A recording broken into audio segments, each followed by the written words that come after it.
Now, baby, come on in here and let me give you a little sassy grandma advice.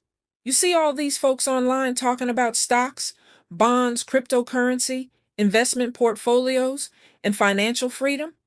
Well, let me tell you something. Before I ever heard of any of that, my grandma had a Maxwell House coffee can sitting on top of her refrigerator. And that coffee can was the closest thing we had to a savings account. Every evening, if there was any change left over from the grocery store, the corner store, or church bake sale, Grandma would drop it right into that coffee can.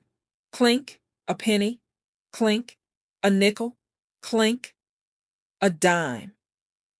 Now, as a child, I thought she was collecting coins because she enjoyed making noise. I said, Grandma, what you saving all that change for? She looked at me over the top of her glasses and said, for whatever life decides to throw at us. At the time, that didn't make a lick of sense. But one summer, the washing machine broke. Guess what paid for the repair? That coffee can. Another time, my granddaddy's work hours got cut. Guess what helped buy groceries? That coffee can. One Christmas, money was tight. Guess what helped put presents under the tree? That coffee can. You see, Grandma understood something that a lot of folks still struggle with today. You don't have to start big, you just have to start. Everybody wants to save $1,000 overnight. Baby, save $5. Save $1. Save your spare change. Save something. Because a little bit saved consistently will eventually become something worth having. Now, don't get me wrong, there were times I opened that coffee can and thought about borrowing a few dollars for myself. But Grandma had another saying. Don't rob your future to entertain your present. Lord, that woman could preach a sermon without ever stepping into a pulpit.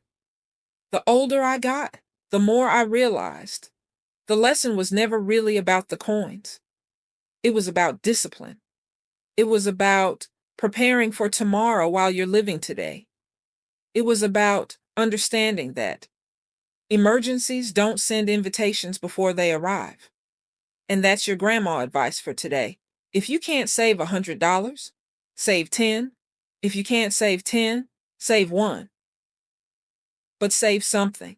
Because one day, that little coffee can might be the very thing standing between you and a whole lot of unnecessary stress.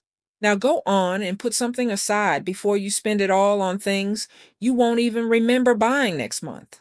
And if nobody else told you today, Hattie Mae is proud of you for trying.